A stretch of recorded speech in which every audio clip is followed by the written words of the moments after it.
Oh yeah, man. Street dances all over the world. Yeah, yeah. You know what you gotta do. Word. Yeah. Yeah. Let's go, let's go. Let's go. Come on. Oh yeah, yeah, yeah. The turntable spins using new ability, agility that wins. And then your crew got burned. To be the master of the craft, you gotta practice to learn, kid. The street dancer breaks with 1990s and the 80s paved the way for the days. B-boys emulating the greats like 40 Freeze, crazy legs, dynamic breakers with shake. Let's dance to the beat of the drummer that's funky. Way before the beat, this was bugging on Brass Monkey. Hip hop, new cruises, Foxy Enchilada. In the boxy DJing was Africa Bambaataa. Brought back to the Bronx, crew Herc the innovator. DJ and sound systems toasting in Jamaica. Got posting, the host with the most of money maker. Now I'm moving bricks, but I started out as a breaker.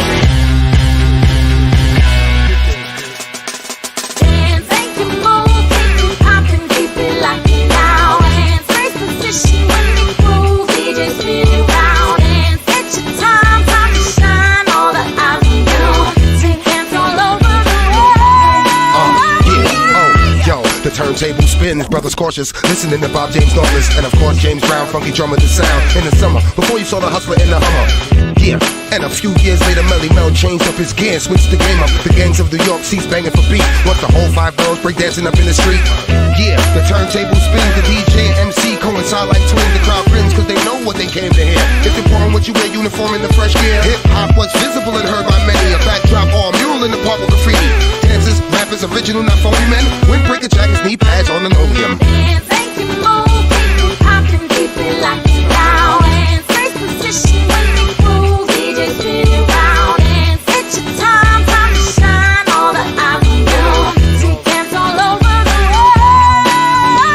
Hey, yo, you catch a wreck on the floor. Hey, yo, you catch a wreck on the floor. Hey, yo, you catch a wreck on the floor. Hey, yo, you catch a wreck on the floor. Hey, yo, you catch a wreck on the floor. Hey, yo, you catch a wreck on the floor. Hey, yo, you catch a wreck on the floor. Hey, yo, you catch a wreck on the floor. Make it move, keep it poppin', keep it locked down. And first position, when they groove, DJ spinning round. And it's your time, time to shine. All the eyes on you, see dance all over the world.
Good afternoon, everybody.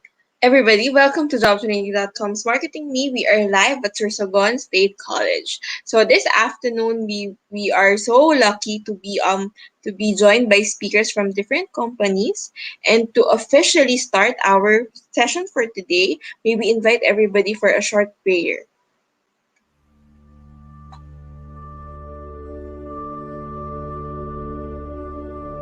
Praise God from whom all blessings flow.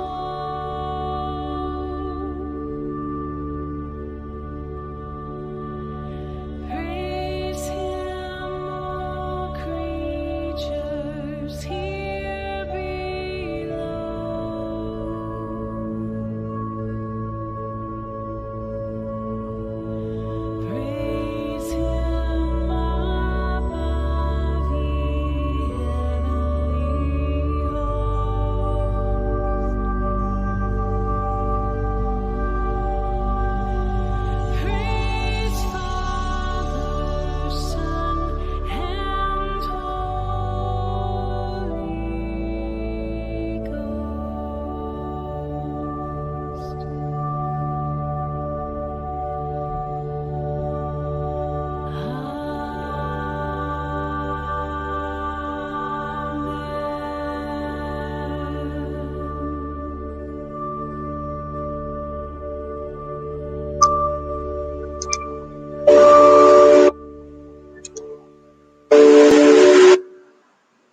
So, welcome everybody. Ready na ba tayo? I'm Shari from Academically to just hope that everybody is excited to learn new things today.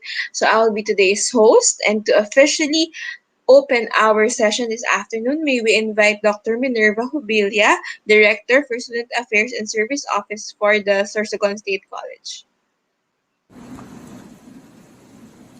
To our Sorsogon State College President, Dr. Helen R. Lara, the Vice President for Academic Affairs, Dr. Richelda A. Derry, other college officials, faculty members, our dear students, our partners and Jobs 180, the resource speakers, ladies and gentlemen, a pleasant afternoon to all of you.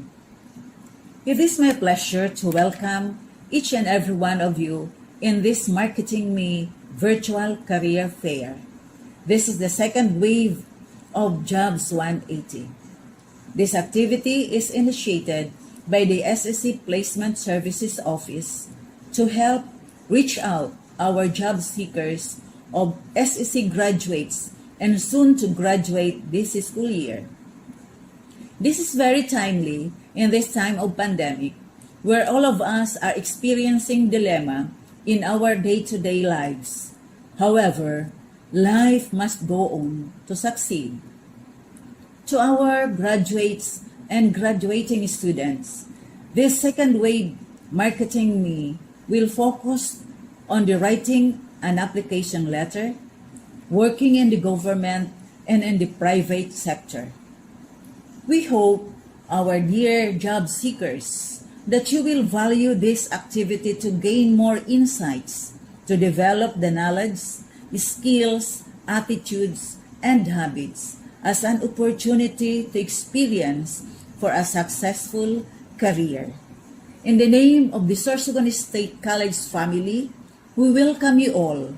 Thank you and God bless. All right, thank you for that, Ma'am Hubilia. So, as usual, please comment your name. Yan, thank you sa mga nagko-comment na. And of course, kung hindi nyo pa nalagay. And don't forget to share this with your friends. Tell them to watch this video. It's on facebook.com/jobs180. All right, so here is our schedule for this afternoon. Um, our first topic is writing an application letter. Next, it will be discussed by someone from Civil Service Commission working in the government, and from John Clements Consultancy, they will be discussing employment in the private sector. All right. So thank you for everyone who is on time. Let's go to our first speaker. So our first speaker is Ms. Jovi Ordonia. She is handling talent acquisition for more than 2 decades, and she started her career where she was studying in college in one of the famous food chains in the country, which is Jollibee. So when she officially graduated, she got her first staffing and recruitment job bound for abroad for 2 years. Then she was offered a job abroad, which is in Taiwan, handling people for 3 years. Then she shifted her career in teaching for 4 years in China since she can speak Chinese. Then she decided to go back in the Philippines and work again in recruitment and manpower agencies bound for abroad.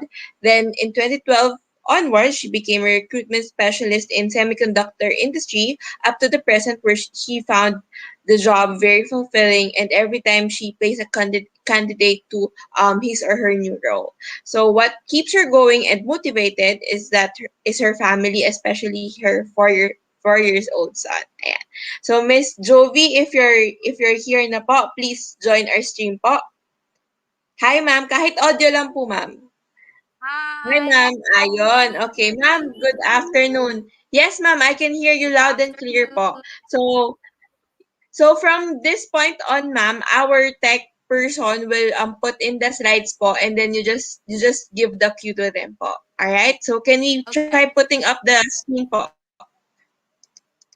So, ma'am, by the way, while the tech is putting up the screen, so our students from Sorsogon State College are from electronics. There are people from automotive. There are people from HRM. I'm seeing courses from CE, architecture. So, ayun, ma'am, yung mix nila. So, ayun, ma'am, the presentation is up. You have 20 minutes po, and then I'll be back po for the Q&A. If there's any Okay. technical glitch in your presentation, ma'am, I'll come into it to advise you po. The floor is Okay. yours, ma'am. Thank you very much. Okay. Good afternoon, everyone. I think everybody knows me in this university. Sorsogon State College is one of our partners here in ST Microelectronics. So, if some of you attended the last, I think that was a last year event around month of April or month of March, where you are having a job fair in your university. I was one as well of your speaker back then. Okay, so since pandemic is already hitting the whole around the world, this is our way for us to somehow inform everybody on how are you going to be a successful applicants, or somehow how will you going to get your first professional job. In that way, what should things you're going to prepare, one of which as well is how to make an application letter properly. Okay, so on that, I will be your first speaker for this specific topic, and I will try my best that at the end of our discussion for 20 minutes, you will learn something from this one. The best tips that you must have to put it into your mind prior sending your application to any company, whether if it is in ST Microelectronics or in any other company that you wish to be part of. Okay, so next slide, please.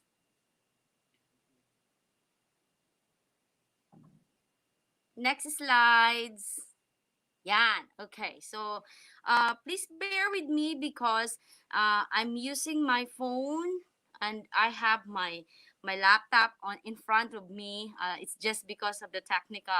I'll try my best to give you the best information that I really wanted to share it with you guys. But these are the tips that you should have to put it into your mind when you are making some application letter. Okay. First thing first is grab the HR attention. Okay. Another one is state your skills and qualities that match the job opening. Another one is reason why you wanted to join the organization. Okay, whether if it is a manufacturing company, if it is a garment, or if it is a customer service or a hotel or a restaurant, whatsoever industries that you really wanted to be part of, you have to state why and the reason why you really wanted to be part of that organization. Your added value to that organization if you will be the chosen one. Okay, and last but not the least, you must have to show your gratitude. How are you going to put that, and how are you going to do that while doing the application letter? Okay, first is grab the HR attention. When you are making your application letter, okay, prior sending that one to any institution or to any company, make sure that you will prepare your application ahead of time.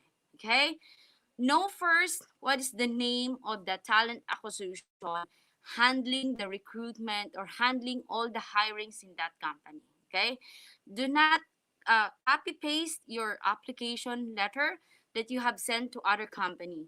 There are some applicants that they are mistakenly send their application letter. It was copied and paste coming from that intentionally it should have to be sent to other company. But then it is because it's a format already of an application letter where they are using for quite some times. Okay, they did not intentionally send it to me. Okay, and then I read I read the introduction itself that it was not really intended for me. Okay, it was not intended to ST Microelectronics, but it was intendedly sent should be to the other company. Okay, and then it so happened maybe he or she just came across to some opening online, and then oh I she decided that I wanted to send my application as well for this company. I will try my luck to this company. Maybe I have to get an opportunity for this one. And then suddenly she sent the application letter without knowing, without checking. Okay, that the application letter was not intentionally or intendedly to be sent to me. Okay. Another one is when you wanted to grab the attention of the HR, because everybody knows people who are handling the recruitment and the talent acquisition, these are the people who are really busy. These are people who are really fully occupied all their days and all their nights. Why? You really have to spend a lot of your time in reading all the resumes and reading all the application letter. Okay. um Me as a talent acquisition, one thing that I will get the attention for that person when he or she or someone sent me an application. They really put their effort, they really put their time and dedication in sending me an email letter application that they wish to be part of our organization for a specific reason. Okay?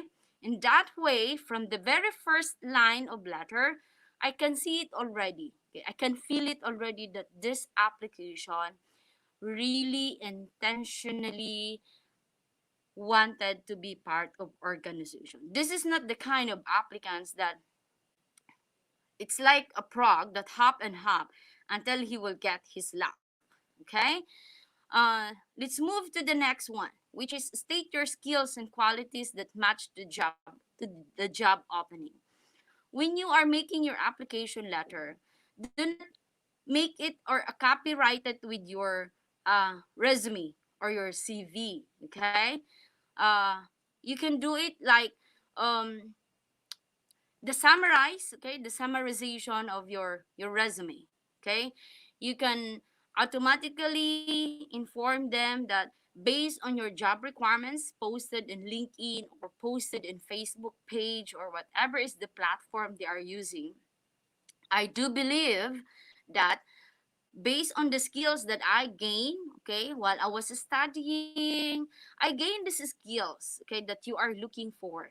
And this one of the requirements, this is one of the requirements that you stated in your job post, okay?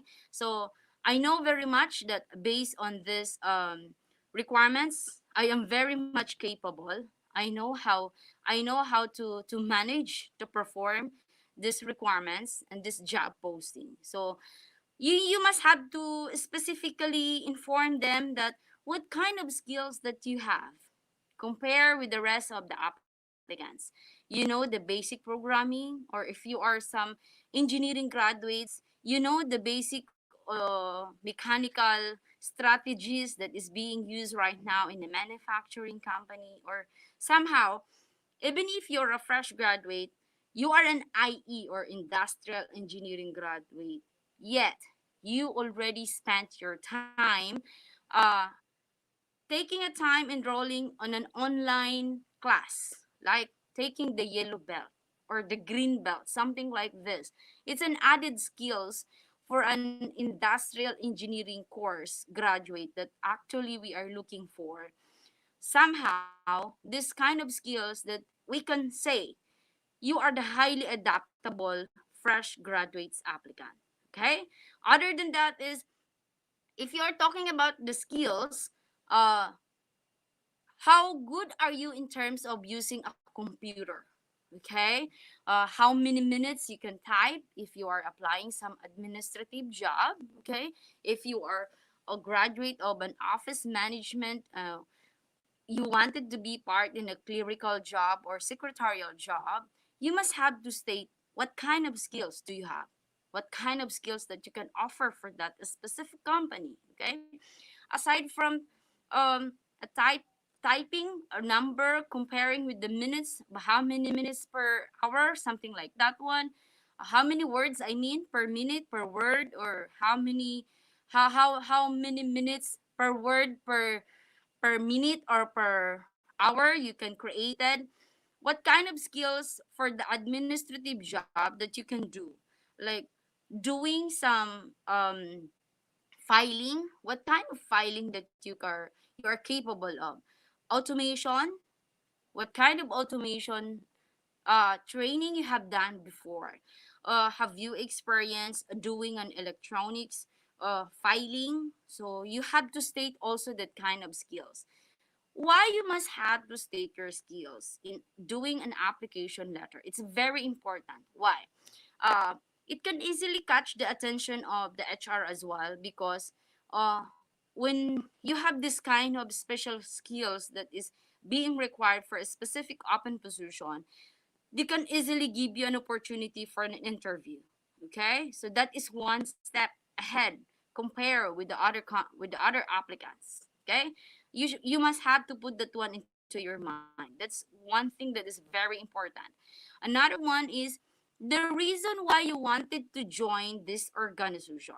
Okay, you must have to state into that application letter that the reason why I wanted to join your organization is because I heard a lot of feedback that your company really wanted to put all your employees all the trainings that they need. Okay, trainings under for mechanical side, trainings for the automation, trainings for the improvements, or somehow the leadership skills training, something like this one that you must have.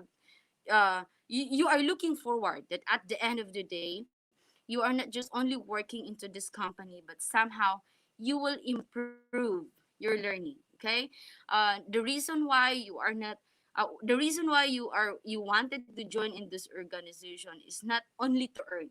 Okay, but also you wanted to learn and you wanted to gain some new skills, some new learnings based on the products that they are dealing in the market. Okay, another one is your added value to this organization. You must have to know yourself. What is your added value to this organization if given a chance that you will be the successful candidates for this open position? Let's say the open position is an engineering position. Okay, they are looking for someone who is a process engineer. Okay, but you are a fresh graduate. Yet even if you are a fresh graduate, you are already a yellow belt. When you are talking about yellow belt, you already have this basic ideas and knowledge about the problem solving tools, that is being used for a manufacturing company like us, like the 8D, the FMAA, all these kind of tools. Okay, your added value to them is that comparing with the rest of the applicants, you have something in you. Not only you're being a hardworking person, but your dream at the end of the day that you will not just only stay in a company for 5 years or 10 years. It's because your added value to this organization is you wanted at the end of the day that you will be the person after 1 decade or 2 decade, you will be the one training the newcomers. Okay, uh you do believe with that one because you already been through into this kind of processes or all this kind of engineering techniques and knowledge and methodologies that somehow you are capable already in sharing your ideas, in sharing your technicalities to the newcomers. Okay, so that is your added value. Why you can say that? Because you are the person who love to be in front of everybody, who want to be talking to different kind of people, dealing with different kind of people, and somehow doing some trainings. Okay, this is one of your added values at the end of the day. Okay, uh, somehow this will give an attraction to the HR talent acquisition that oops, I like this person, I like this kind of applicants who can say or who knows their capabilities that they can stand in front of everybody and do some trainings, especially for those newcomers that you really have to push them to learn new things that is not they are not used to it. Okay, something like that one. But at the end of your application letter, do not forget your gratitude. You must have to say thank you properly, and you must have uh to end. Okay, you must know how to end. Okay, your letter. At the end of the letter, you should know what is the proper way to say a proper gratitude. Like yours, at the end of your letter, you should know how to say that uh, specific words, yours faithfully or yours truly, is not the proper way to say in an application letter because it's not the professional words that it is intendedly to use an applicant like you. Okay? So moving forward, I will show you a proper um, application letter. Can you move to the next slide, please? Yan. Okay. Take a look onto this application letter. First, okay, please bear with me. I will be seeing on my laptop. And please focus on your attention to your screen. So, if you can see on the right upper corner, okay, you have to put your name, okay, and then your address. If how many lines is your address, there's an address 1, the line 2, on the line 3, and please do not forget your date.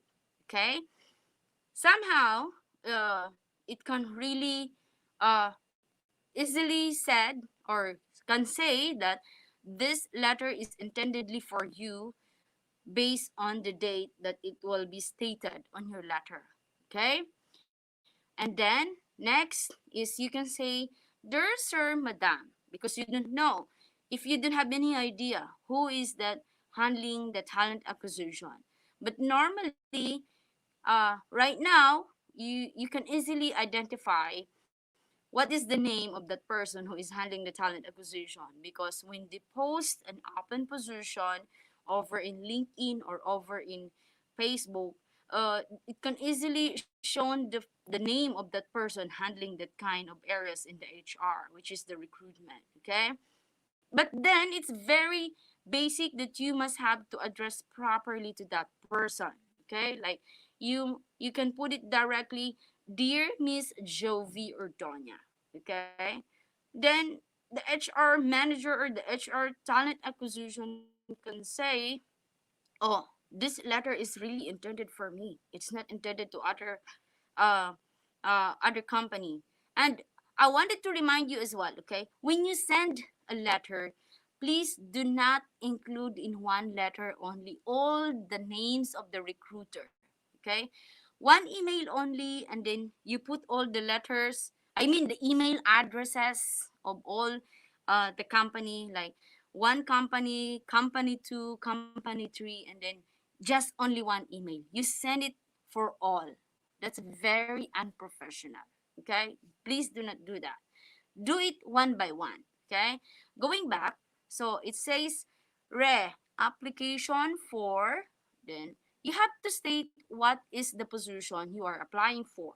Okay, do not leave it blank, because the HR talent acquisition, the first impression that comes to their mind is, should I be the one who will decide what the future holds for this applicant?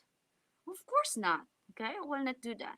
So those kind of applicants, I will not give my attention to them. Why? They don't know what they are applying for. They don't know what they are capable of.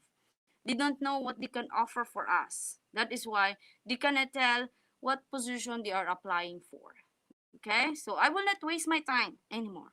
Another thing is, please find, this is the proper way in stating your intention. Okay, please find attach my resume or CV, no, resume or CV in response of my application for the above position.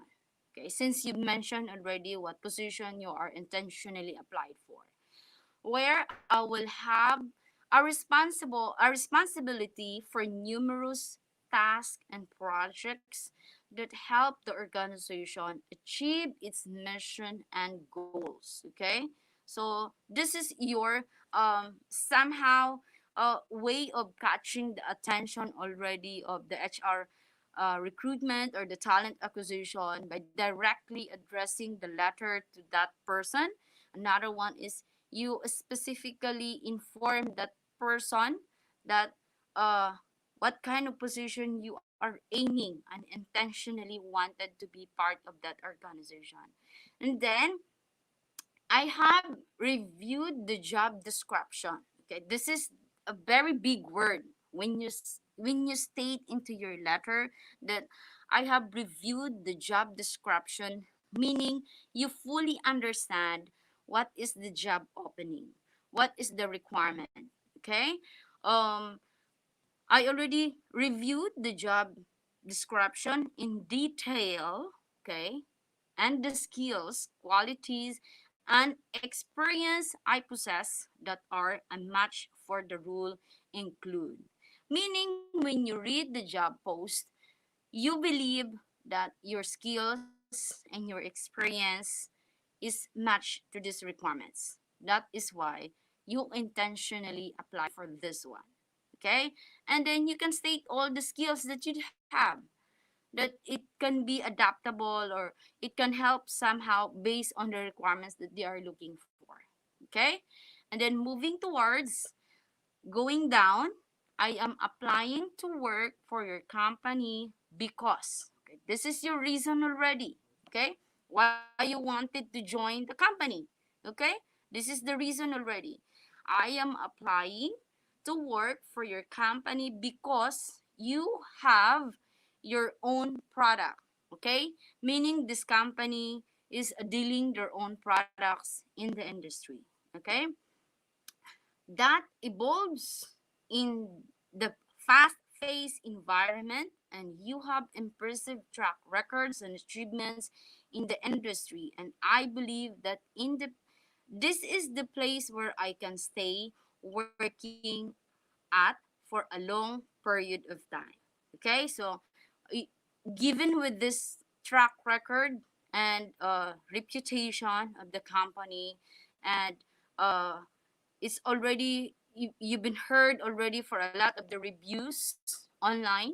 This is the company that you really wanted to work with for 1 or 2 decades. Okay, and last but not the least is if I am successfully, okay, if I am successfully in my application, if I am successful in my application, I will work hard to make a positive impact and follow the company policies and procedures. Okay, so he make an oath already. He make a promise that if this person handling the talent acquisition will give a chance for this applicant for an interview somehow, okay, or a panel interview somehow, that will not be a disadvantage for them because he is the kind of applicants knows how to follow the rules and the regulation based on the code of conduct of the company. Okay.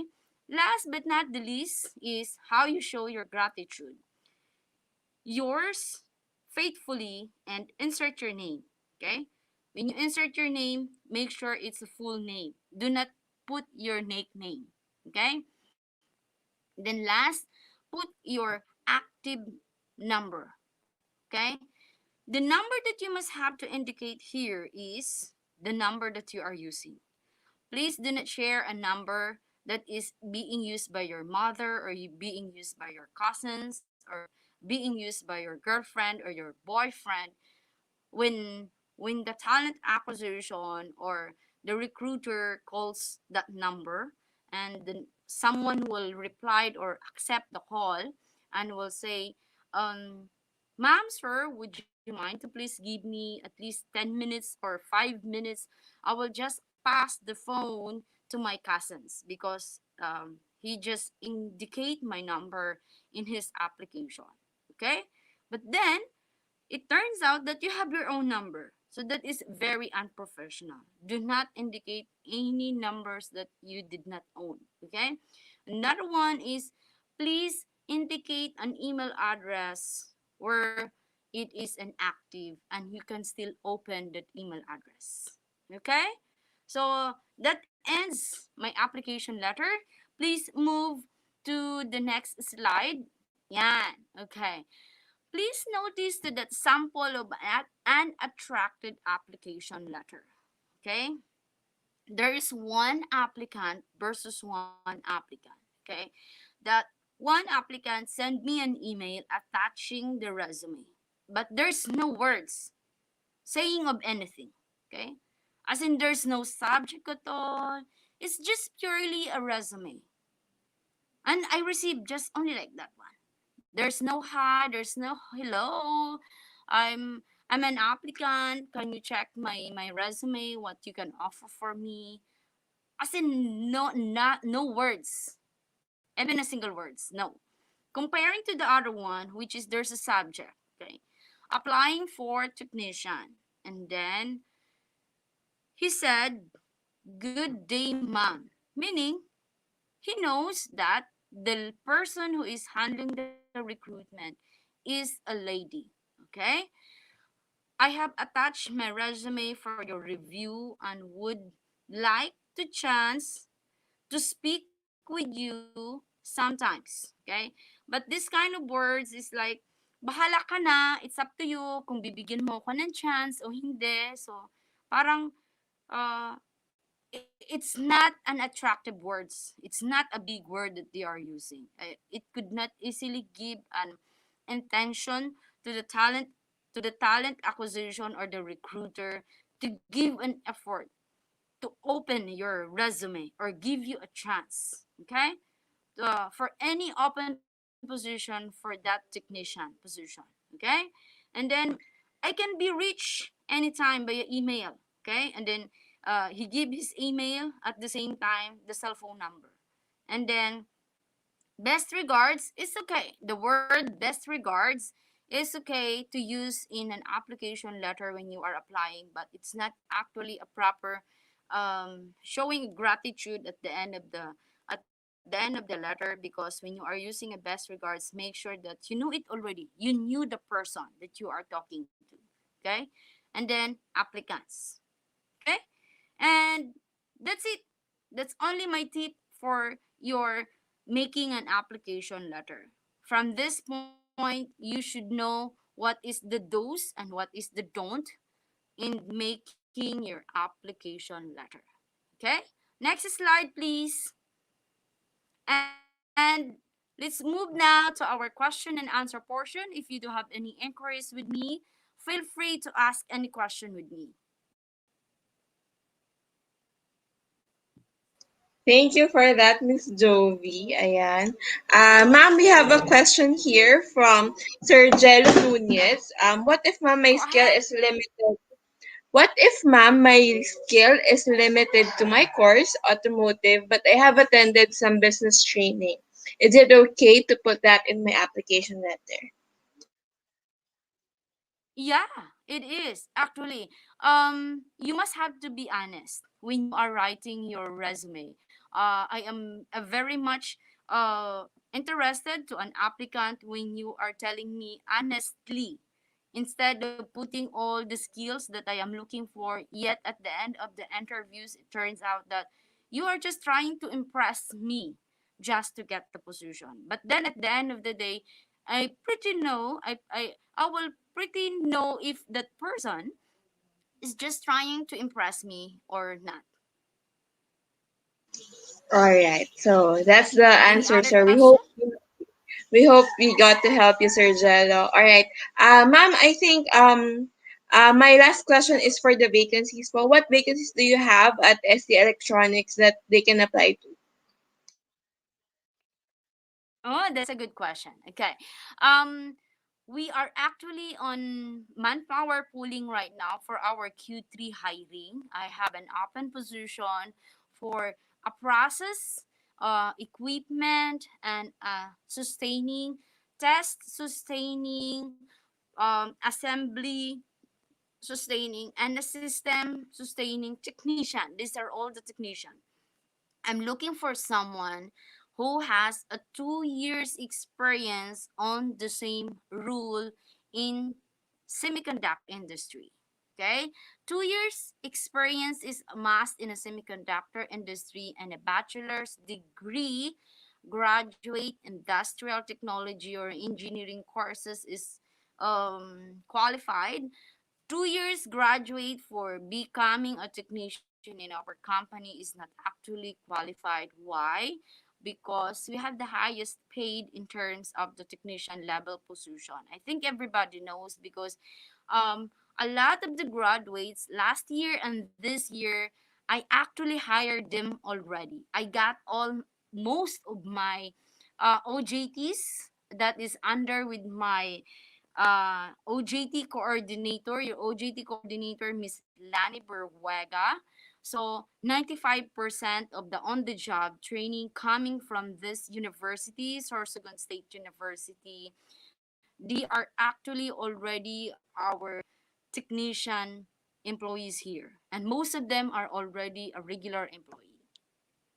All right. So thank you, ma'am, for answering that question. All right. If you guys don't have any questions left Thank for Miss you. Jolie, you can check their vacancies. We encourage you to check their vacancies and apply online via jobs180.com.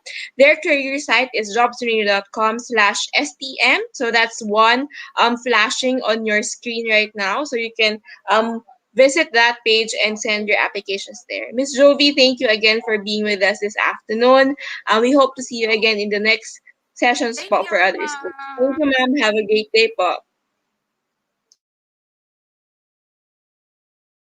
First topic done. Ayan. Now we proceed to our second speaker. Our second speaker is Miss Emeline Severo. She is the director to head Civil Service Commission of Sorsogon Field Office. Currently the director two of the CSC Sorsogon Field Office. Prior to her current work assignment, she was the chief of Human Resource Division of the Civil Service Commission Regional Office 5 from 2017 to 2019, and as the head of the Human Resource Division, she has been instrumental in the development, enhancement, and execution of various CSC training programs in the areas of foundation, human resource management, technical, and leadership courses. And from 2015 to 2017, she was the chief of Policies and Systems Evaluation Division, the division specializing in crime, HRM, and SPMS. So, Miss Evelyn, if you're there, please join our stream po. Hello, good afternoon. Good afternoon to all the Hi, students ma'am. of the Good Sorsogon State afternoon. Ayan. College. So, good afternoon po sa inyong lahat. Sa lahat po ng nanonood sa ating live stream via Facebook and YouTube. Magandang hapon po sa inyong lahat. Ayan. Ma'am, can we try sharing your screen po so we can test? Yes, I Yan. already did. Yan, Uh, ready na, mama. All right. Ma'am, we have students here from different courses. So I'm seeing from the comments there are people from automotive, people from architectural drafting. So ma'am, I think yun yung mga profile electronics yan. Mga ng mga students natin ngayong hapon po. So ma'am, the floor is yours. You have 20 minutes and I'll be back po for the question and answer.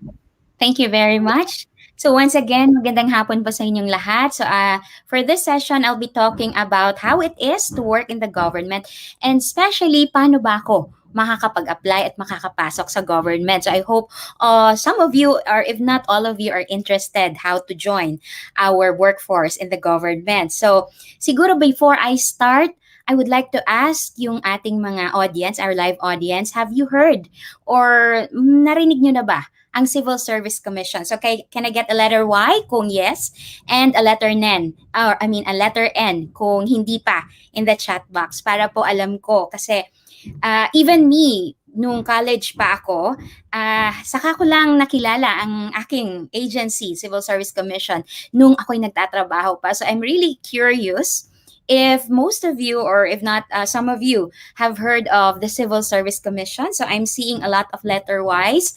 So that's great because, yes, that's great kasi at least you know what the Civil Service Commission is all about. So some of you have typed N. So I'll start by introducing our agency. Now, the Civil Service Commission is where I work. We have our regional office here in Legazpi City sa Rawis po, Barangay Rawis, Legazpi City. That's sa una-unahan po ng ating regional government center site. So siguro po years from now we will be joining our agencies in the regional center sites, or we are currently working on that. So what is the Civil Service Commission all about? So the CSC po is parang siya po yung central human resource agency of the Philippine government. Given that kami po ang responsible for policies, plans, and programs concerning all government employees. So, hawak po namin ang lahat ng mga government employees sa buong Pilipinas. So, we manage, we take good care of them. So, kami po yung pinakamalaking HR. Kung meron pong sa private companies, human resource department or division, kami naman po yung equivalent sa government. Only that we function in a wider scope.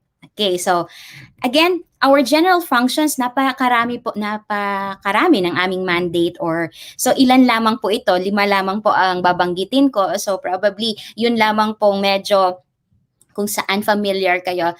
So number 1, we advise the President on all matters involving human resource management in the government service. Okay, kasi yan po ang mandato namin, to advise and give recommendations to the President how we can manage well our people or our government employees. Pangalawa, we assess and assist government agencies in all human resource matters. So kung ito po ay ikakabuti ng ating mga government employees, we assess and assist government agencies. Kami po yon. We are the agency responsible for that.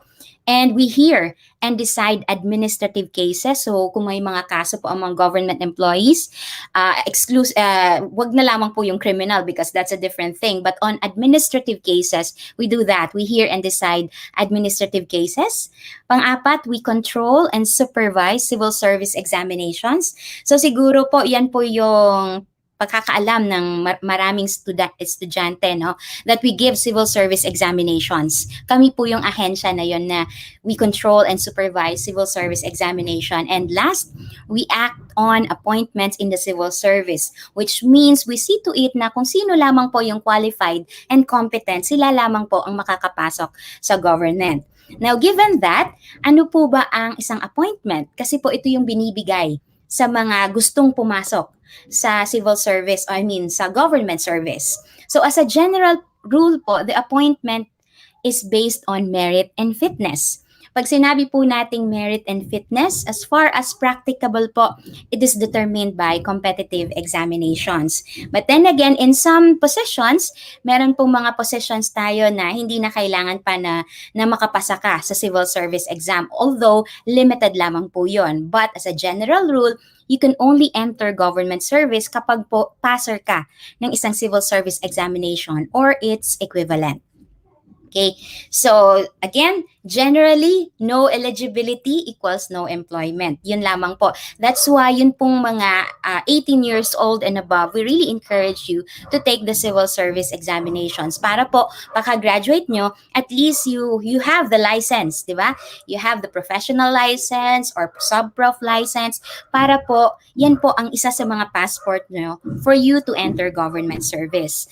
So, dahil lamang po last year, nasuspend po muna yung aming civil service exams because of the pandemic, the COVID-19 pandemic. And for this year, wala pa rin po kami na civil service examination. So that's why we highly encourage everyone, kung interested po kayo about the civil service examinations, meron pong kaming website, that's csc.gov.ph. From time to time, kindly visit our website para po updated kayo kung meron po tayong scheduled na civil service examinations. Okay.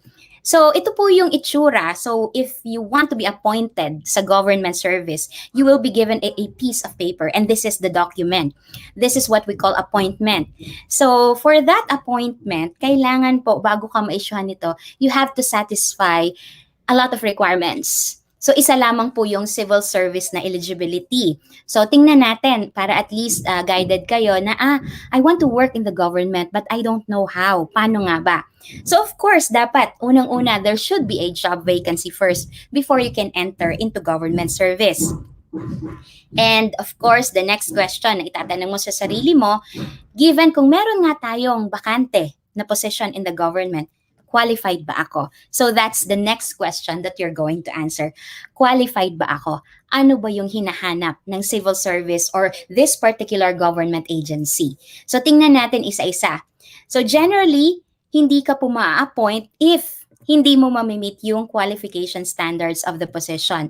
Bawat position po sa government ay may mga qualification standards. So, ano itong mga qualification standards or QS? These are the minimum requirements for you to at least qualify and be assessed for that particular vacant position.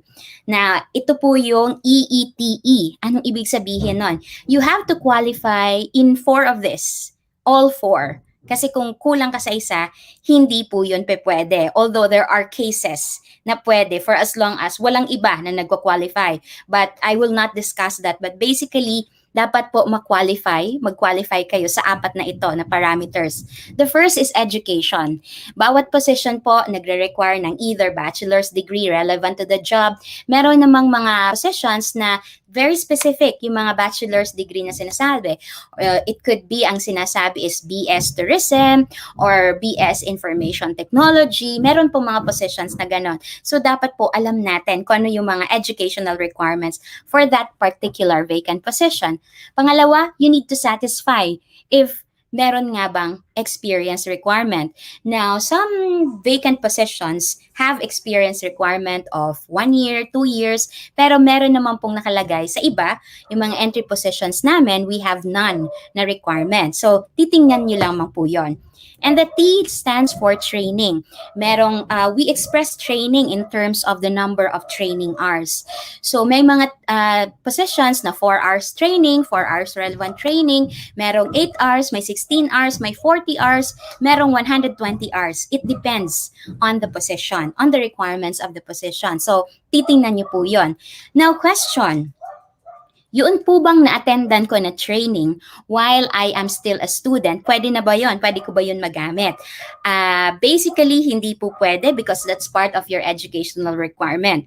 So, yung mga training, after na nag-graduate kayo at nag-attend kayo, whether libre yon or whether nagbayad kayo, those are those things for as long as yung mga training na yon are given by our accredited training institutions. And then letter E is, of course, stands for eligibility. So, dapat po, meron ka pong license, the civil service na license or its equivalent. Meron po kasi, if you're a passer of the PRC, so equivalent po yon sa eligibility. That is considered as eligibility. Okay. So, tingnan natin. So, again, sabi natin, for you to qualify, dapat kailangan ma-meet mo yung 4 na parameters in terms of education, experience, training, and eligibility. So, ano pa? So, for example, now the vacant position, kunyari may bakanteng position, teacher 1 for elementary. So, ang QS po niyan, yung mga qualification standards ay ganito. So, for education, titingnan natin, ang hinahanap pala is Bachelor of Elementary Education or Bachelor's Degree plus 18 professional units in education. For experience, since this is an entry position for teacher, dahil teacher 1 ito, so wala kaming nire-require na experience. For training, wala din kasi nga entry position siya. And then for eligibility, dapat you are a passer of the board exam for teachers. So yun pong binibigay ng PRC. So yun po ang kailangan. Other than that, if wala ka po nito, then you cannot be appointed to the position of teacher 1. So ganun po kami tumitingin. For you to enter government, you have to satisfy the 4 parameters. So I hope klaro po yun. Kasi dati hindi ko rin maintindihan kasi sabi ko, bakit ba kailangan ganito? Specific yung mga bachelor's degree. So meron po kasi kaming qualification standards manual na tinatawag at yun po yung sinusunod namin. So for every position, meron po yan nakalakip na ganito. So meron yang requirements for education, experience, training, and eligibility. So I hope that's clear. So now you would want to assess yourselves now kung merong mga positions na interesado ka, then you try to assess, you look for this, kung ano yung mga qualification standards for that particular vacant position. So now, your next question would be, saan ko po makikita? Kung meron bang bakante sa government. So good news for all of you. The answers are just in your fingers, because all you have to do is you type or just go to our website, that's csc.gov.ph, or you can just simply type this in your browser, csc.gov.ph/career. Makikita nyo po lahat ng vacant positions across the Philippines. Nandun po yun lahat. Meron tayong filter. Kung gusto nyo for a particular agency lang, for this region lang, makikita nyo po yon. Because as a general requirement under the publication law, lahat po ng vacant positions in the government should be published sa amin, sa CSE Bulletin of Vacant Positions, or in our job portal. So what does it look like? It looks like this. If you type that in the web browser, ito po ang lalabas. At sa baba po niyan, dun nyo na po makikita lahat ng mga vacant positions. At pag kinlik nyo po itong view details na yan, dito nyo po makikita ano yung mga requirements for that particular vacant position. Andito po yung mga filters, so makikita nyo. So after this session siguro, or while you are watching, you may want to browse this site para po makita nyo, and probably you might have questions later on. Okay, so pag kinlik nyo po yung green button doon, yung view details, ito po yung lalabas. Say for example, teacher 1. So dito na po makikita nyo how much is the monthly salary, the salary grade, so the eligibility requirement, the education requirement, the training and work experience requirement. So ganun lamang po kasimple. So if you're interested, kung may mga bakante na mga government positions, dun po lamang kayo just visit our website or just type yung csc.gov.ph/career. Again, so at the end portion of that view details, nandoon po yung mga instruction or remarks. So ang nakalagay dyan, interested and qualified. So make sure that you're qualified, kasi po sayang po yung inyong application if you did not qualify in terms of the 4 parameters: education, experience, training, and eligibility. I'm sorry po, hindi po talaga namin yun may entertain, because in the very first place, hindi po talaga pwedeng ma-appoint generally ang isang applicant or candidate na hindi po na-meet yung QS ng position or yung qualification standards. And these are the documents na hahanapin na isasubmit nyo. So tingnan nyo lamang po, kasi yung ibang agencies naglalagay din sila ng mga additional documents. So the first thing is a fully accomplished personal data sheet. So if you're not aware what a personal data sheet is, bibigay ko sa inyo yung itsura nun later on. It's some sort of a biodata, but for government, ito po ang hinahanap namin na document. Number 2, performance rating. That's of course if applicable. Kung kagaya na estudyante, wala pa naman kayong performance rating, then no need. Then photocopy of your certificate of eligibility, your civil service eligibility, your PRC license, or whatever, or your BARD or board exam license, yun po yung hahanapin. And the 4th is yung transcript or photocopy lamang ng inyong transcript of records. Now, kung napansin nyo po, wala po kaming nare-require na application letter. So hindi rin mag-apply yung natutunan nyo na session a while ago, but because for government, ang pinaka-requirement namin is the personal data sheet, because that would determine kung qualified ka ba sa vacant position na pinopost namin. So no need to prepare or worry yourselves about preparing for your resume or for your application letters, because ang focus po namin, ang tinitingnan namin na document is the personal data sheet. So I hope that's clear. So if you want to get a copy of the personal data sheet, all you have to do is just type it sa Google, personal data sheet. So ganito po ang magiging itsura ng PDS. We call that PDS. That is the personal data sheet. If you want to apply for a vacant position in the government, you have to acquaint yourselves with this form. That's CS form number 212, revised 2017. So all you have to do is search or Google this one, yung personal data sheet, for as long as make sure na ang inyo pong version is the 2017 version. So 4 pages po ito, but remember, careful po tayo sa pag-fill out ng personal data sheet. Because why?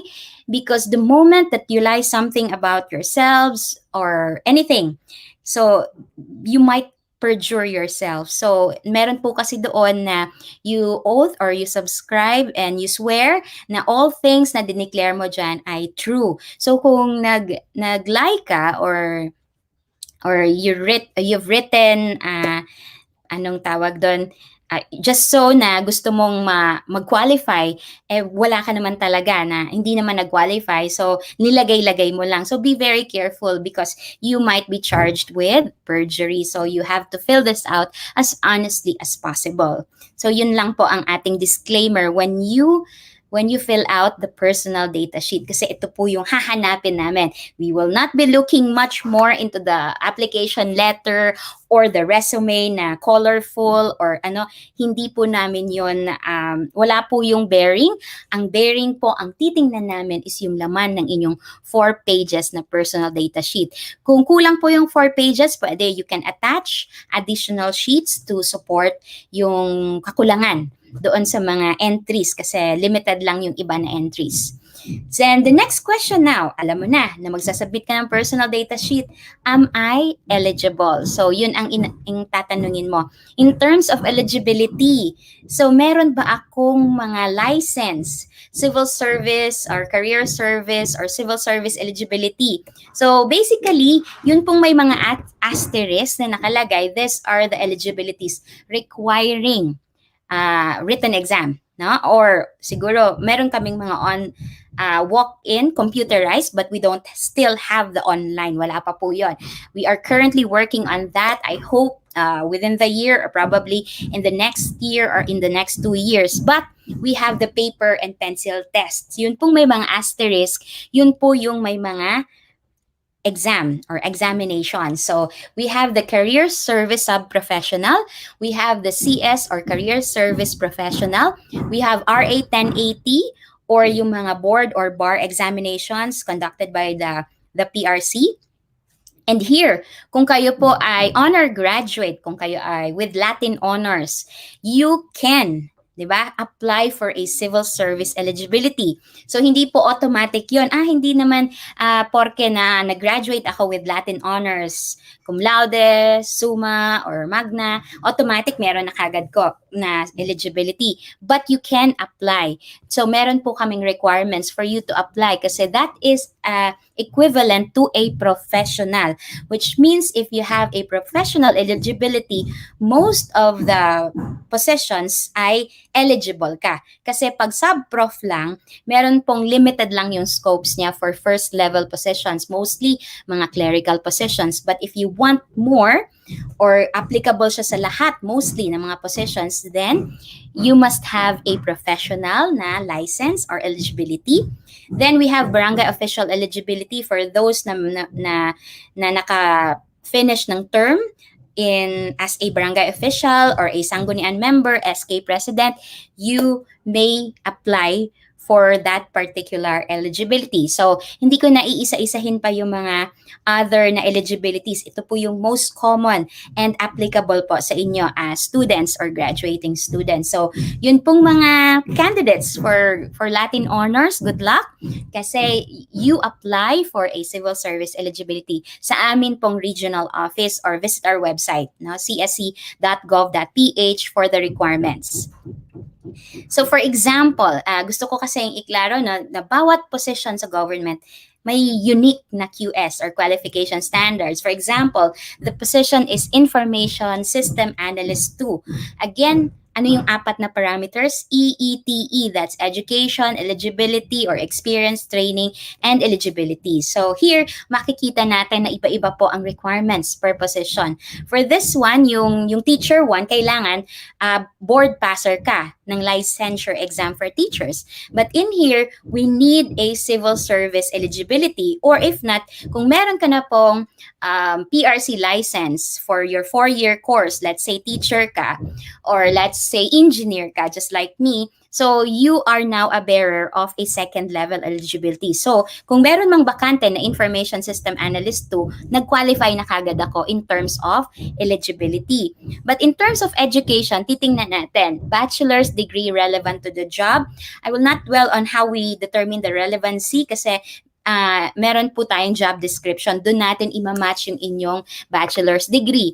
Experience, 1 year of relevant experience. In terms of training, 4 hours of relevant training. So I'd like to emphasize that every position in the government has its own unique qualification standards. So anyway, you can Google it again, or kung wala kayong copy, you can email us or ask us, or you can pay us a visit at our CSC field office sa Sorsogon or any field office if you're interested. Pero po naman, pag nag-visit kayo sa website namin, doon po sa mga vacant positions, nilalagay na po kagad nila yung QS for the position as I've presented a while ago. So, pag interested ka, titingnan nyo lamang po kung ano yung nakapublish na qualification standards.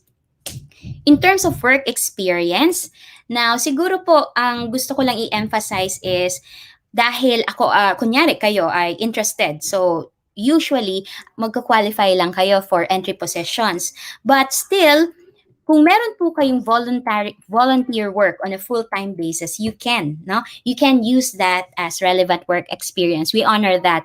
So that's why I encourage you to volunteer. Kung kunyari, nag-graduate na kayo, wala pa kayong work, then try to volunteer. No, without pay, kasi volunteer, di ba? But yes, of course, that should be on a full-time basis so that magamit mo yon as relevant work experience because we honor work experience both in the government and private or volunteer work. Pwede po yon. Or kung ikaw ay job order, contract of service sa government, we count that as relevant experience. And then kung ikaw ay designated, kung currently ikaw ay isang government employee, designated ka to a certain position, so check namin if relevant ba yung designation mo. Okay, so I hope that's clear. So I would like to encourage all of you to do volunteer work. In case na kayo pa ay naghahanap ng work, you might as well do a volunteer work because we will credit that as relevant work experience for as long as it's on a full-time basis. In terms of training, we both honor formal and non-formal training. So for formal training, yung mga nag-enroll kayo sa mga webinars for as long as ang document that you should be able to present is yung certificates of training nyo. Okay? Or probably it's a certification from the human resource or from the training institution or whatever na magpapatunay that you have attended an 8-hour training, 16 hours, or 4 hours. Okay? So that's all about training. So now that you know na ito pala yung requirements for the job, expect the different assessment types. In ang bawat agency po, may mga unique na assessment types. They might require entrance test, they might require qualifying interviews, depende po kung ano ang nakasulat sa kanilang merit selection plan. So meron din na after that, it's a panel interview and another panel interview. It depends po kung ano nakalagay sa kanilang merit selection plan. But generally, you will be interviewed by a panel. Okay, and we call that the Human Resource or HRM PSB or the Human Resource Merit and Selection Board because each agency po required na lahat po na papasok sa government should be screened, evaluated, and assessed by this board, the Human Resource Merit Promotion and Selection Board. Kasi hindi po kayo pwedeng mabigyan ng appointment kapag hindi po kayo nag-undergo ng assessment, hindi po kayo na-interview ng aming selection board. That is a panel interview. So I hope that's clear. Then, the last one is, we also do background checks, background investigation. After na, for example, ikaw yung kasali sa nag-top 5 doon sa mga candidates, lahat po nun ay isa-subject to background investigation. So, we do background checks kung kunyari wala pa kayong work experience. So, pumupunta po kami or we call your previous na mga teachers, previous advisor, tinatanong namin, ng mga relevant information. For us to help yung aming appointing authority, yung aming head, kung sino yung mag-a-appoint sa'yo at pipirma doon sa document na yun na appointment, yun po ang magiging basis niya na maganda ang background nito, maganda rin ang result ng kanyang assessment, then siya ang aking i-appoint. So, the background investigation would help the appointing authority to determine kung sino po ang kanyang i-appoint for that particular vacant position. So, I hope that I was able to give you a bird's eye view, or kung interesado ka talaga, if you think that there is this calling for you to work in the government, then do so. Kasi if your passion is to really serve the public, then government service or working in the government is really for you. You just have to find your craft, what interests you, ano ba ang area mo. Let's say I'm into information and technology, we have government agencies on that, we have the DICT. If I'm interested more on social welfare, we have the DSWD. If I'm interested into teaching, then DepEd is for you. If you're interested in managing people, di ba, or human resource, then the Civil Service Commission is for you. So you just have to find your craft. But if nakapag kumbaga na-settle na and you decided to join us, make sure that you serve with integrity and excellence, because this is our general requirement, because ang gusto po talaga naming makapasok sa government as much as possible. Kami po sa Civil Service Commission, we are working so hard to find people who will really serve with integrity and excellence. And given that, we hope to see you soon and we hope to work with you soon so that we can continue to build a brighter and better Philippines. Maraming salamat po. Thank you for that, ma'am. All right, ma'am, let's address po the questions that was posted by our viewers po. Ma'am, we have a question here from Ms. Sheila Espino. When will be the next civil service examination for year 2021? Okay. As I've mentioned, we are still working on the schedule kasi bawal pa po talaga ang mga face-to-face interactions. And kapag sinasabi nating civil service exam, thousands, even nationwide, nasa hundreds and hundreds of thousands yung nag-exam. So, napakahirap for us na magpa-exam talaga because yung volume nun. That's why we are exhausting all means kung if we are able to come up with online exam, but no promises pa kasi medyo mahirap pa. So, ang masasabi ko lamang po is that please visit our website, that's csc.gov.ph for the latest updates. But for now, for 2021, wala pa po kaming schedule for the civil service examinations. All right, so thank you for that, ma'am. How about ma'am ito? From Richard Enahe Codon, saan po pwede mag-apply? Open na po ba yung applications for civil service examination? Wala pa rin po kasi nga po Wala pa rin. suspended po muna yung ating schedule or mga CSC examination related na concerns. Kaya po, yun ang kaya ko lang talaga ibigay is please visit our website, csc.gov.ph. Kasi even CSC, so Civil Service Commission, we're still waiting for the final announcement from our central office. All right. Ma'am, from Sir Carlos Micael, one of my certified safety officer student would like to ask if may position for safety officer sa Civil Service Commission. Actually, wala akong hindi ko talaga ma-memorize kasi there are thousands of positions. But they might want to Google it kasi I think meron, but I'm not really sure kasi napakarami yon. Thousands kasi yun na positions. Hindi ako naka-encounter ng mga safety officer. Wala pa ako na-encounter, but probably meron. I'm not really sure. Okay po. Sir, siguro best po visit nyo na lang po yung website for Or you to diba meron din ako yung link na csc.ph/career. So you might want to search for vacant positions relative to that. Alright. Ma'am, another question from Miss Rose Andabitag. Ma'am, what are the benefits of working in the government? Okay. That's In very general po fun, siguro. no? In general, what are the benefits? You have the opportunity to serve the public. That's one benefit. Kung your heart and passion is service, public service, then government service is for you. Pangalawa, secondary na lamang po yung mga monetary because right now, ang government po ang pinakamatatag na employer. wala kaming mga tinanggal because of COVID-19, hindi kami nag-downsize or nag-ano. Kasi 'di ba, yung sa mga private, marami po ang nawalan ng mga trabaho, but for the government, as is where is, kahit po nung nag-ECQ, with pay po kami lahat.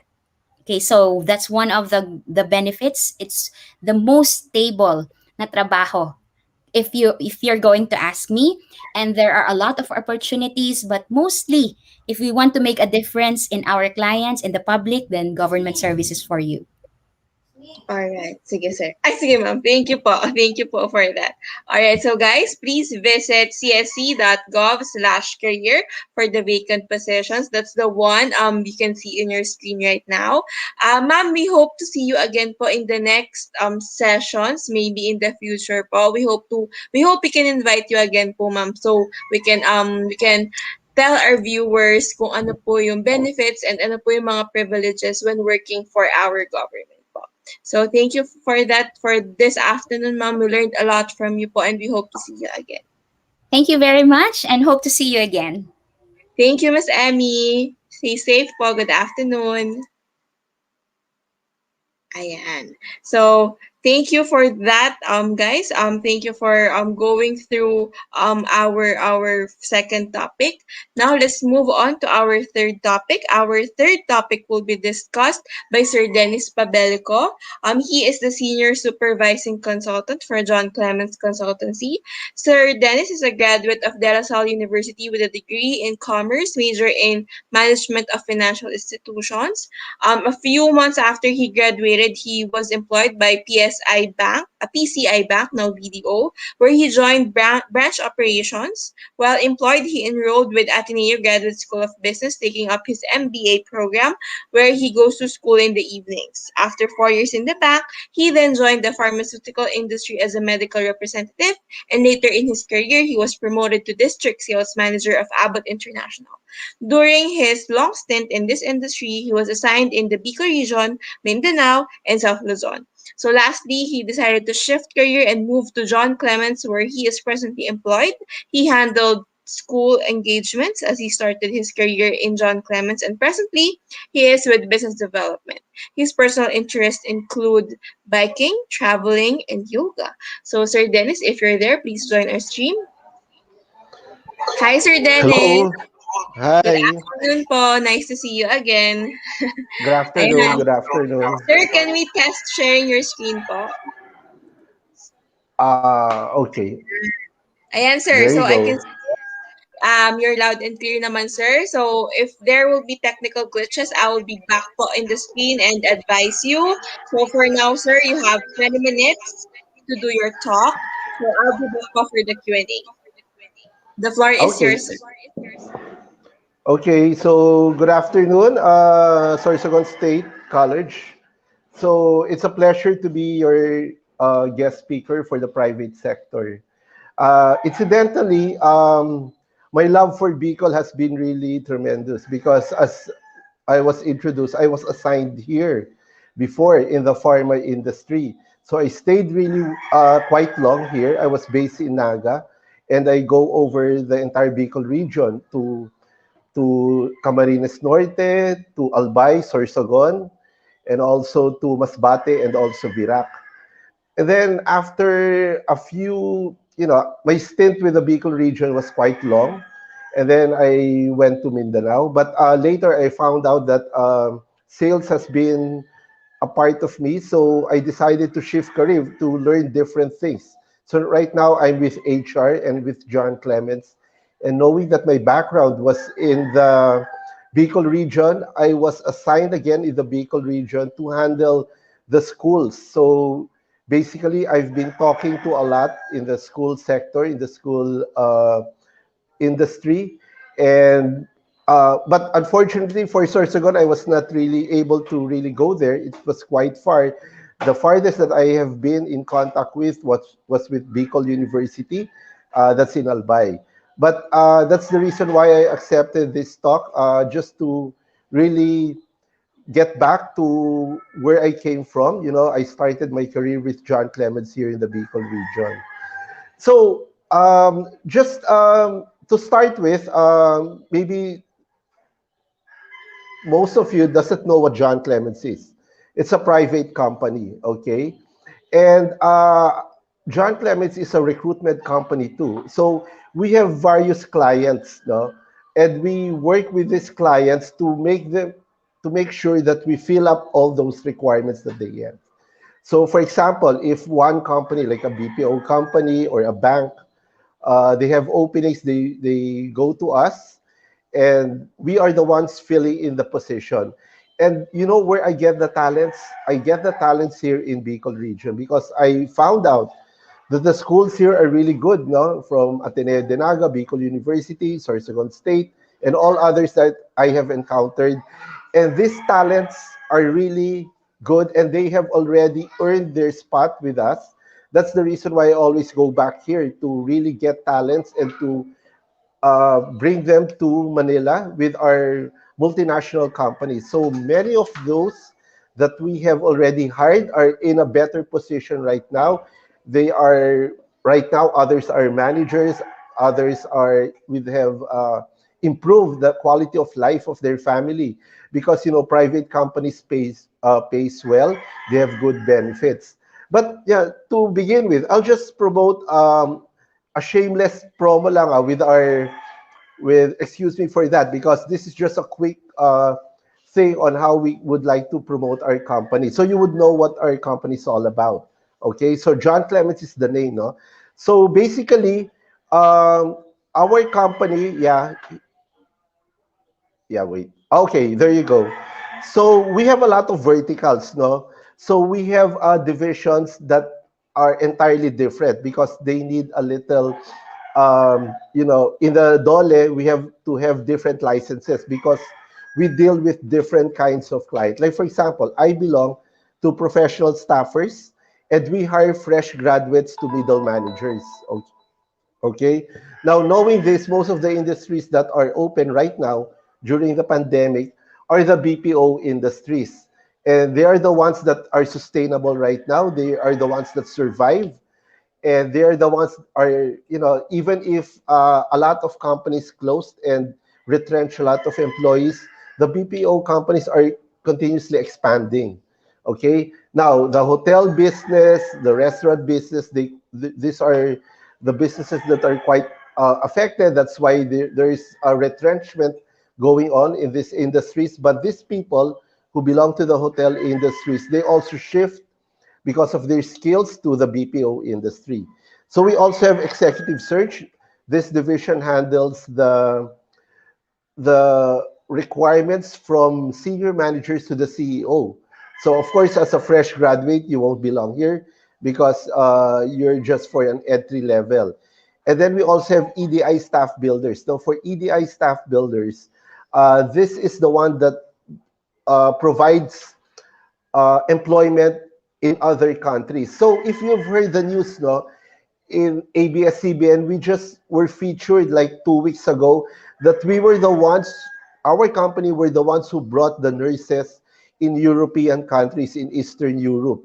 These are places like Germany, Romania, like that, and Poland, because they have openings, even in Czech Republic. Yeah. If you would see, if you've watched the news in ANZ, ABS-CBN, and also in CNN, we were interviewed because the nurses that we have brought to Germany and also in Czech Republic, they're doing well. But you also have to learn the language. So we also teach the language where you will be going because it's also a requirement from the hospital that you should be able to speak their language properly. And going to these countries, they didn't even pay any single centavo because there are a lot of placement companies that they collect placement fees from others, and these are from the candidates, I mean. And these are very dangerous because they might not be really acquainted with Dole, so they might be an illegal recruiter. But we are already given the award by the government as the most ethical company. So people trust us, clients from the European countries, in the USA, in Canada, that we have supplied nurses. They trust us because they know that we are the ones who really supply ethical manners in doing the business. So That's also one of our verticals. Though we provide jobs outside of the Philippines. Before it used to be in the Middle East, but now it turned out most in the European countries because of the demand of healthcare workers, and it's now going up because the need for healthcare workers are increasingly in demand because of the COVID case. Then we also have like another division that handles like contractuals. These are just like project based 6 months and then that's it, like that. So can we move to the next slide? Oh, what happened to the middle one? Oh, I think. Oh, never mind. I think it's not there. So basically, what we have been doing during this pandemic is we have helped a lot, in companies that were really falling apart. We consoled them and pivoted to make sure that they would survive the year 2020, because most of them have called it quits. They have retrenched workers, they have retrenched a lot of people, but we have helped them also. And because in going digital, because some companies are not digitally inclined yet, so we taught them how to go digital. That's the reason why a lot of new companies have emerged during the 2020, and these are private companies, companies like the motorcycle riders, the logistics like J&T. These were all born last year only, and you could really see the impact that they have made from shifting from a non-digital company to a digital company. Because right now, when we want to order something, we just order through our phones, so that's digital. When we want to book something to sell online, there are this, like, LBC and JRS. You have to go to their offices, but in the new companies who are digitally inclined right now, you just have to book yourselves in your cell phone. They pick up your goods and then they deliver it. So a lot has been prospered during the 2020. It's not only bad news that the pandemic happened, because there are a lot who were jobless, but it's also good news because a lot of companies have uh, were born, no? A lot of opportunities were made. So it's also a blessing in disguise. Okay. Now, going back to the topic, why? What's the advantage in working in the private sector? Okay. So working in the private sector only entails that you have a career growth. Okay. Once you start your career in a private sector, they take care of you. They provide you a lot of training, and when you do that, you are already valuable. You have made yourself saleable because you have grown with the company. And if you transfer to another private company, you could sell yourself more than what you are receiving. For example, if you're a fresh graduate, you started working with Citibank, for example. That's one of our clients. We have placed a lot of Bicolanos there, and right now, their life has really changed a lot because they were able to provide homes with their families. They were able to provide, schooling, good schools with their siblings, like that. No? So Citibank is one of our clients. When we went to the Bicol region before to hire people, we have employed a lot from the talents here in Bicol and moved them to Manila to work there. So now most of them have already grown with their career. No, others are now like managers, and others have decided to leave the company like Citibank and apply to another company. For example, if they were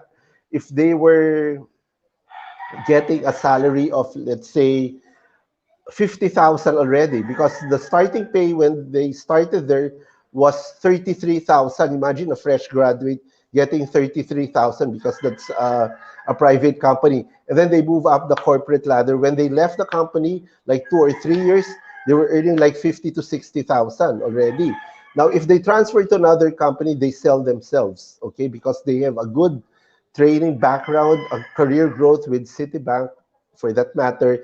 And then when they apply to another company, they would ask for a salary of 80 to 100. So that's the advantage, because you can command how much you are already when you work in a private company. Your value grows, especially if you did well. Your training, your confidence increases, and then your willingness to really make an impact in the company would really matter. Okay, but okay, those are people who have succeeded. No? But there are other people who just maintained a low profile. They just want to enjoy the benefits of having a good salary, increased salary like that, and just stay with their company for long. And knowing that this company are really good and stable, so they are still there. And incidentally, I've heard that they never also did laid out people. In fact, when the pandemic came in, they billeted their employees to hotels, first class hotels in Manila near their office, just to make sure that they are safe, that they won't be commuting from home to the office. So these are the fringe benefits of working also in a private company like this one.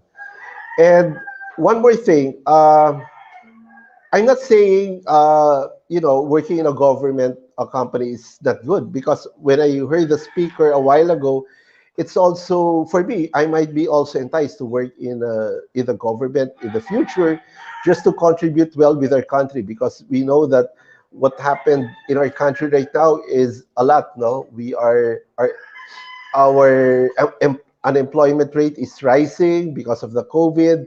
Less actions are done. Now, if you think that you can help the government, then why not? By all means, you could also have a good career in the government.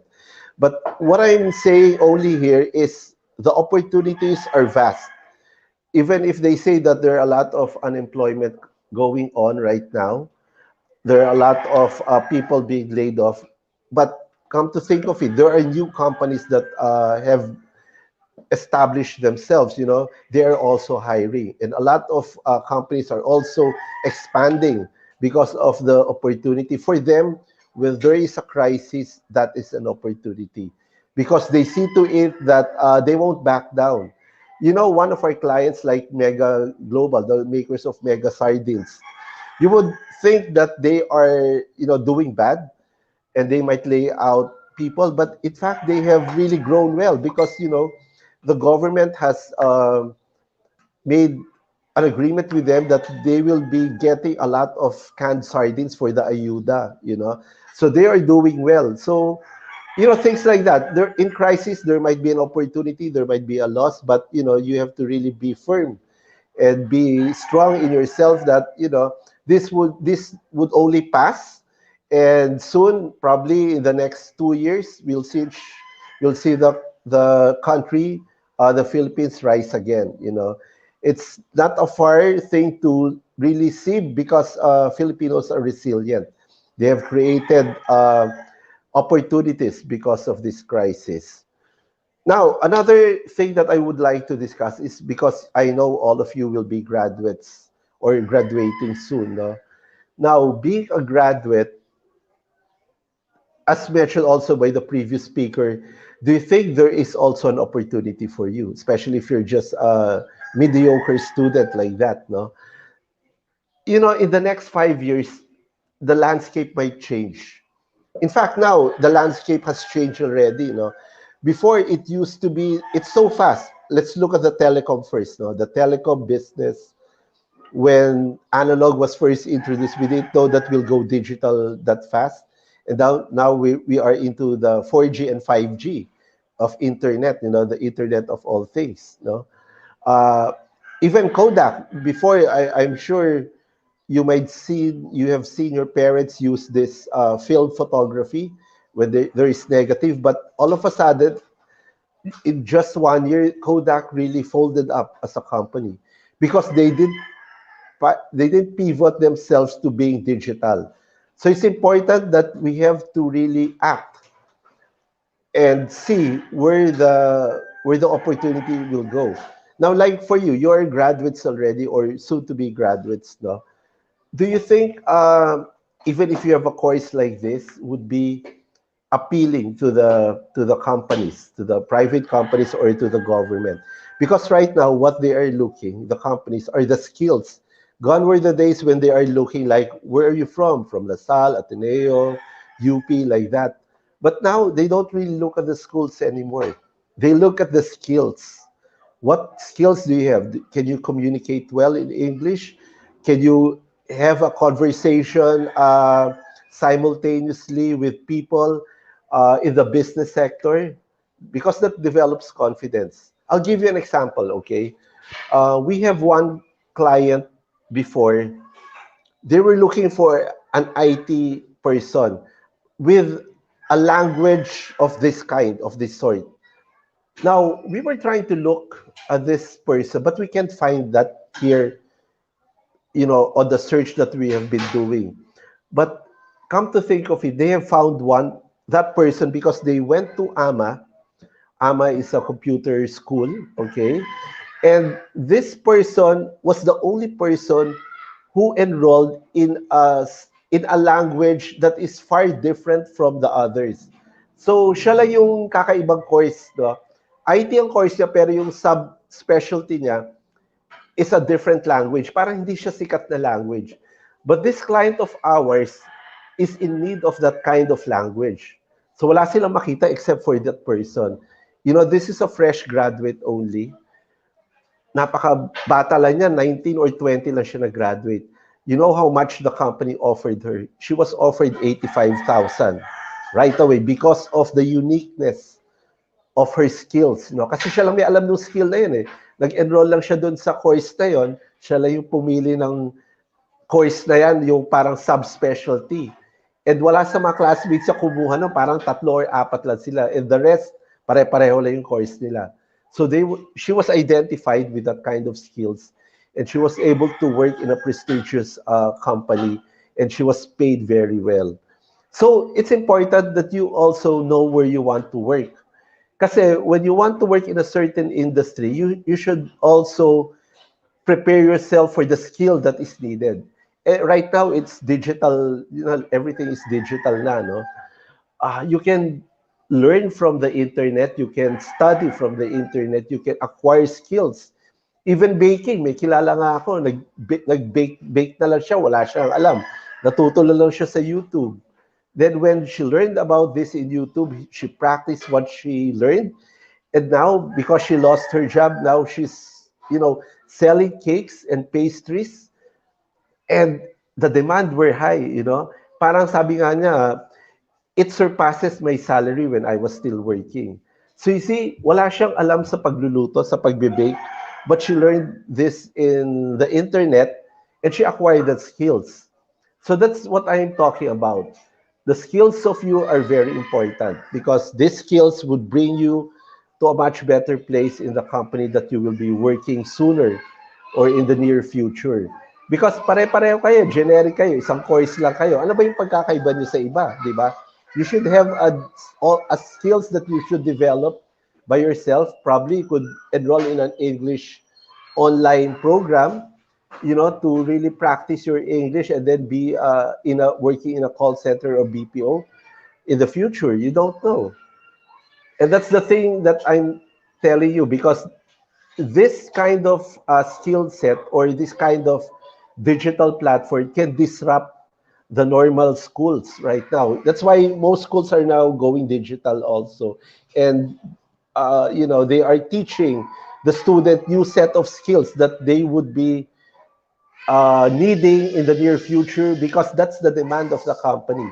That's the demand of the private sector. And as the other speaker also told us, even in the government, if you have that kind of skill that they need, well, even if you're matalino or, if you're in a state that you are a cum laude, but you don't have that skill set, then it's not for you because they would still look for that kind of person who has that skill set. Okay? So, the future is bright, okay? We might be only reading things in the internet na ang dami na wala ng trabaho, but still, there are a lot of companies that open and they are shifting already from that kind of industry to another industry. Lumilipat lang naman sila. But what I'm really concerned about are the graduates of 2020 and 2021. Saan ba sila pupunta? So that's the reason why at this point in time, you should develop your skill sets. Alamin nyo kung saan nyo talaga gusto. Because, I also have a pamangkin, a nephew, graduate siya ng Lasal, but until now, wala pa siyang work. Because pina-apply ko sa call center, hindi naman siya pumasa because his personality is not the type na badaldal or a conversationalist like that. So he must look for the skill set that he wants to develop before he could really land a job. It's not a guarantee that you come from a good school that you'll be hired by the company. It's not. It's your skill set that's important. Kung anong ma-contribute nyo for the company, whether your skills in computer, your skills in speaking, your skills in English, or being a conversationalist when you're in sales, that's very important. Okay, so there goes my other slides, no? So we can skip that. Ano ba yung nakalagay dyan? Yeah, we just want to see, no, just going back to our company, we have already a lot. We're 45 years and still, still strong. We have covered 40 industries across, like manufacturing, the BPO, the banking industry, the hospitality industry, the schools, like that. We have placed more than 800, 5,000 people already in various jobs. We have trained 800 leaders that would soon lead the country, you know, and we are still growing. That's it. Now, the advantage of working with us, or applying with us is, because we have a lot of clients, it's mentioned there, we have more than 5,000 clients that we have, 40 across 40 industries. So if ever, for example, you apply in one client of ours and you did not pass, we'll let you apply to another client of ours. Our objective is really to get you a job, especially at this point in time. That's the reason why my heart is very close to Bicol, because during the time when I was assigned here, I created a lot of job opportunities for the Bicolanos to all the clients that we have in Metro Manila. And they are all, some of them have been my friends pa nga sa Facebook.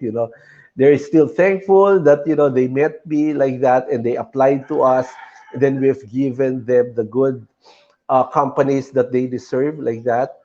And in fact, akala rin ng iba, my name was John Clements. Even if I'm in the Bicol region, I walk in SM like that. May nakakilala sa akin. Ang tawag lang sa akin, Sir John. Sir John, kala nila, yan yung pangalan ko. But no, because I was associated with the company, because I've helped a lot of graduates during that time. And until now, kung wala lang pandemic, we'll be coming here. We have done, recruitment here always. And so far, we have already provided a lot. Ang tawag pa rin sa akin, John Clements. Kala nila yun yung name ko. So that's it. No, we have already planted a seed here in the Bicol region. All you have to do is really apply through us, and we'll provide you with the jobs available. Because right now, you might think that because of the pandemic, we were affected. We are not, because we have clients that continuously hire people.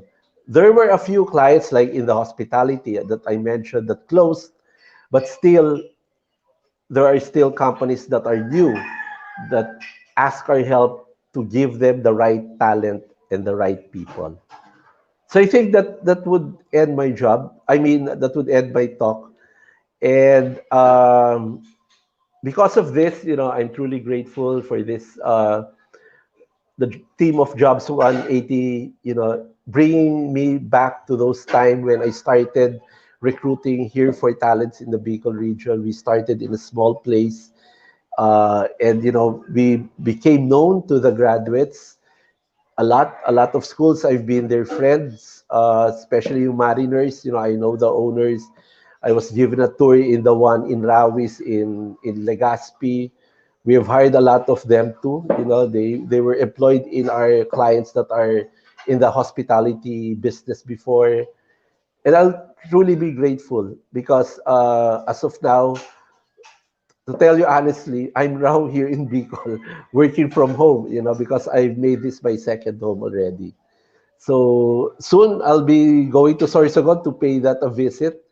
And when the time comes that everything will be normal, I think I'll go straight to Sorsogon State College and have an actual job fair for you guys to really have the opportunity also to get the best companies from us. That's all. Thank you. Thank you for that, Sir Dennis. Sir, let's go to our question from Mr. Jello Nunes.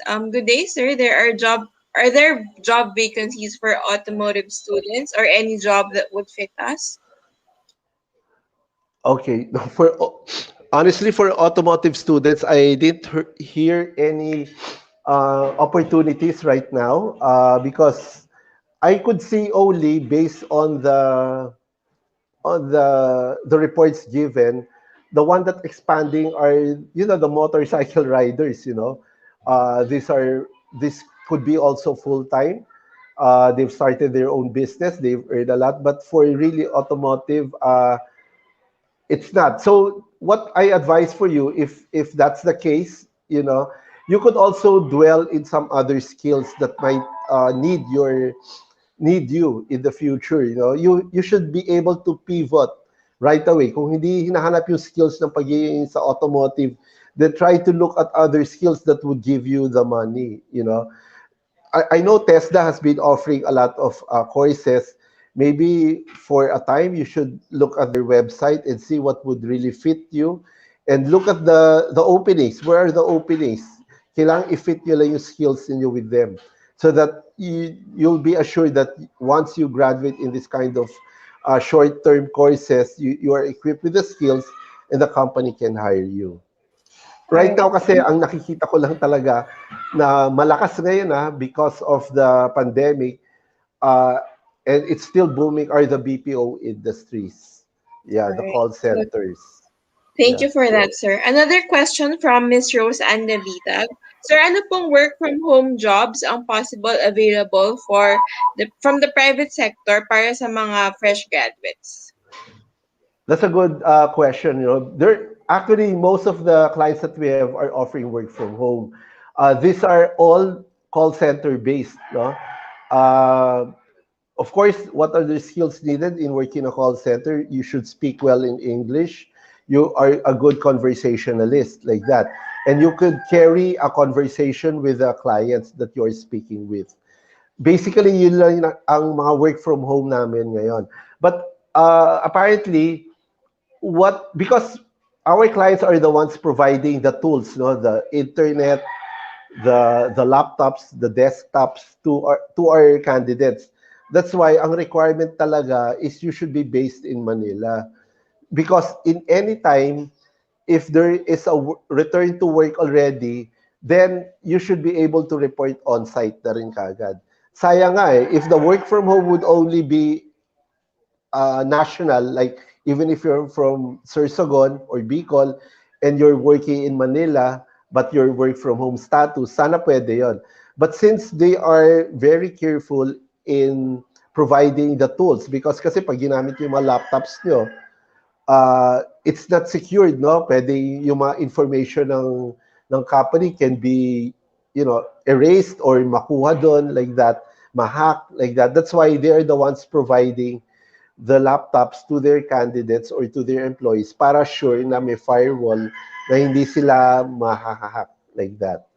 So yon, to answer your question, there are a lot, mostly there are, but you should be based in Manila because they will be providing you with the tools necessary to your homes.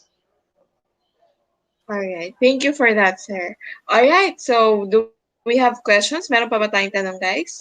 So, kung wala ng tanong, sir, thank you for being with us this afternoon. Guys, if you want to apply to John Clements, the link is jobsrate.com/John Clements. Search for the vacancies and then apply to the positions na gusto niyo pong applyan. And then, kung meron kayong tanong, huwag kayong mahiyang mag-comment or, huwag kayong mahiyang mag-message sa jobs180.com Facebook page para if ever we can help you out, we can sort through kung ano man yung concern ninyo via dun sa ating customer support team. Alright? So, thank you guys. Sir Dennis, again, thank you po for gracing us with your time. Thank you We learned too. a lot Thank you, from you. Shari. We hope to see you I again appreciate in our much being a guest session. here. Yes, Yeah. sir. See you again, sir, in the next few sessions po. Thank you po and stay safe. Ayan.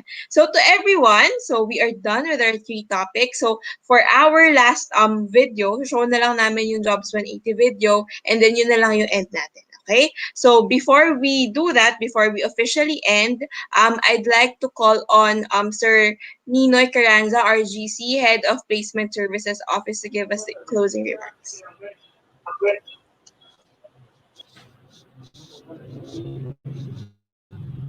So good afternoon to our students and to those who are registered here or watching Jobs 180 Marketing Me Live in Sorsogon State College. In behalf of our President, Dr. Helen R. Lara, our Vice President, Ma'am Richilda A. Derry, and our Head of the Student Services Office, Dr. Minnie Humilia, we would like to thank Jobs 180, Ma'am Jovi, Ma'am Emmy, Sir Dennis, and all those who are in the technical side of this presentation. And I'd like to thank also our participants, our students, for staying throughout the webinar. We are hoping that more webinars will be conducted with Jobs 180 or in partnership with Jobs 180. So thank you again and keep safe everyone. Mabuhay ang Sorsogon State College, soon to be Sorsogon State University. Thank you for that, Sir Ninoy. Sir, good afternoon po and stay safe din po sa inyo. Ayan. So, guys, Okay. thank you, sir. Ayan. So, guys, final reminders lang. So, para kayo makapag-apply dun sa mga companies na nabanggit natin kanina, kailangan meron kayong verified account sa jobs180.com. So, ito yung tinatawag natin na resume link. So, bago natin officially i-end yung ating session for this afternoon, so please stay and watch the video kung paano kayo makagawa ng resume link account. Alright? So, thank you again, guys, and have a great afternoon. Stay safe. There are 3 easy steps in creating your resume link. Let me show you how. Step 1. Register. Go to www.jobs180.com using any browser and click Register Now. Fill out all the information needed. In choosing your resume link, use your full name so that it looks professional and it's easy to recall by potential employers. For example, Antonio Juan de la Cruz.jobs180.com. Step 2. Create and design. When creating your resume, make sure to complete your personal information and upload your profile picture. One of the highlights of the resume link is the portfolio section. In the portfolio section, you can show off your skills by uploading samples of your work like documents, pictures, videos, and your social media links. Your resume link also features different themes and you can upload a cover photo. This is a combination of a cover letter and a social network cover photo. Here is an example. You can also download a copy of your resume link and print it.